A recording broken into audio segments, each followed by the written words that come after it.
नमस्कार, स्वागत है आपका। आप देख रहे हैं प्राइम टीवी इंडिया और मैं कीर्ति मंडूला। आइए एक नजर डालते हैं राजनीतिक जगत में और बताते हैं आपको राजनीतिक जगत की कुछ खबरों के बारे में।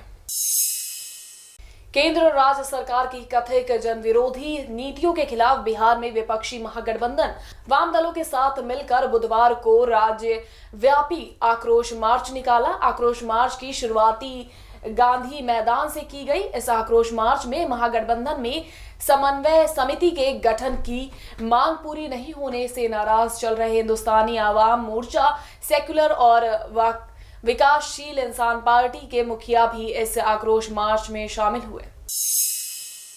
महाराष्ट्र में शिवसेना सरकार बनाएगी या नहीं, इसका फैसला कांग्रेस के फैसले पर निर्भर कर रहा है। इन सब के बीच राज्य की मौजूदा राजनीतिक हालत को लेकर एआईएमआईएम के अध्यक्ष असदुद्दीन ओवैसी ने एनसीपी को समर्थन देने को लेकर बड़ा बयान दिया है। उन्होंने कहा कि पहले निकाह होगा, उसके बाद सोचेंगे बेटा होगा या बेटी होगी। अभी तक निकाह ही नहीं हुआ। इससे पहले ओवैसी ने कहा था कि हम किसी भी हालत में शिवसेना या बीजेपी की अगुवाई वाली सरकार का समर्थन नहीं करेंगे। महाराष्ट्र में सत्ता संघर्ष में उद्धव ठाकरे द्वारा नीतीश कुमार व रामविलास पासवान के बहाने बीजेपी पर निशाना साधने से बिहार की सियासत गर्माती दिख रही है। बिहार के बीजेपी अध्यक्ष ने कहा कि एनडीए में सभी दल अपने चुनावी घोषणा पत्र का पालन करते हैं। जहां तक गठबंधन की बात है, न्यूनतम साझा कार्यक्रम के तहत हम एक हैं। बीजेपी नेता व केंद्रीय मंत्री अश्विनी चौबे ने शिवसेना पर जनमत से विश्वासघात का आरोप लगाया है। उद्धव ठाकरे के बयान पर जेडीयू के राष्ट्रीय महासचिव केसी त्यागी ने शिवसेना का गठबंधन के बाहर जाना दुर्भाग्यपूर्ण बताया। भारतीय जनता पार्टी और झारखंड स्टूडेंट्स यूनियन यानी कि आजसू पार्टी के बीच बात बन गई है। सुदेश महतो की पार्टी आजसू 10 सीट पर चुनाव लड़ेगी, जबकि 3 सीट पर दोस्ताना संघर्ष होगा। कांग्रेस छोड़कर भाजपा में शामिल हुए सुखदेव भगत को लोहरदगा से बीजेपी का टिकट मिल गया है। इस सीट पर आजसू के पूर्व विधायक कमल किशोर भगत की पत्नी नीरू शांति भगत ने 2 दिन पहले ही नामांकन दाखिल कर दिया था। 2018 से 2019 के बीच भारतीय जनता पार्टी ने अब तक कुल 800 करोड़ रुपए चंदे से जुटाए हैं। सत्तारूढ़ भाजपा के बारे में जानकारी चुनाव आयोग में जमा किए गए दस्तावेजों में दी गई है।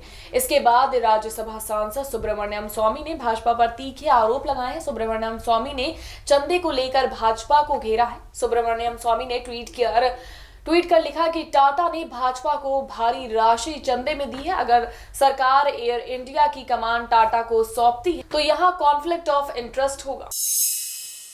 हरियाणा की भाजपा जसपा सरकार का विस्तार तय हो गया है। हरियाणा कैबिनेट का कल बृहस्पतिवार को विस्तार होगा और नए मंत्रियों को शपथ दिलाई जाएगी। ये विस्तार मुख्यमंत्री मनोहर लाल और उप मुख्यमंत्री दुष्यंत चौटाला के शपथ लेने के करीब 17 दिन बाद हो रहा है। दोनों ने 27 अक्टूबर को शपथ ली थी। इसके साथ ही कैबिनेट में भाजपा और जसपा के बीच विभागों के बंटवारे पर भी विचार विमर्श हो रहा है। इस बारे में एक बार बैठक होगी।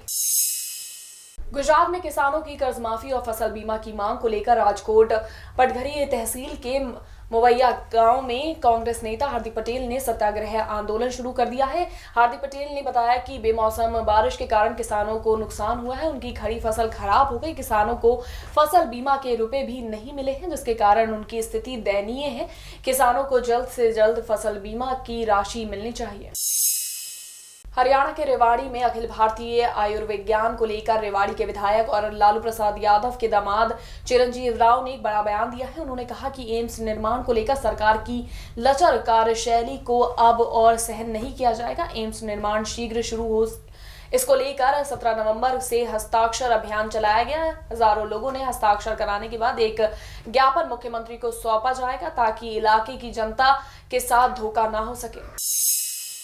झारखंड के विधानसभा चुनाव को लेकर पूर्व मुख्यमंत्री मधु कोड़ा ने भी सक्रियता बढ़ा दी है। पहले चुनाव आयोग में अर्जी तो अब सुप्रीम कोर्ट का दरवाजा खटखटाया है। मधु कोड़ा खुद पर लगे चुनाव प्रतिबंध को चुनौती देने सुप्रीम कोर्ट पहुंचे हैं। चुनाव आयोग ने कोड़ा के चुनाव लड़ने पर रोक लगा दी थी। आयोग द्वारा उन पर रोक 2017 में चुनावी खर्च के बारे में सही खुलासा नहीं करने पर लगाई, वहीं उन्हें अयोग्य ठहरा दिया गया था। महाराष्ट्र में राष्ट्रपति शासन लागू होने के बाद शिवसेना ने राज्यपाल के द्वारा अधिक समय नहीं दिए जाने के खिलाफ सुप्रीम कोर्ट में याचिका दाखिल की है। हालांकि शिवसेना ने आज सुप्रीम कोर्ट में दाखिल अर्जी पर यू टर्न ले लिया है। शिवसेना ने अपना रुख बदलते हुए कहा कि अभी राष्ट्रपति शासन के फैसले को वो चुनौती नहीं देगी। शिवसेना के वकील सुनील फर्नांडिस ने बताया कि उन्होंने शिवसेना की ओर से सुप्रीम कोर्ट में नई याचिका दाखिल नहीं की है।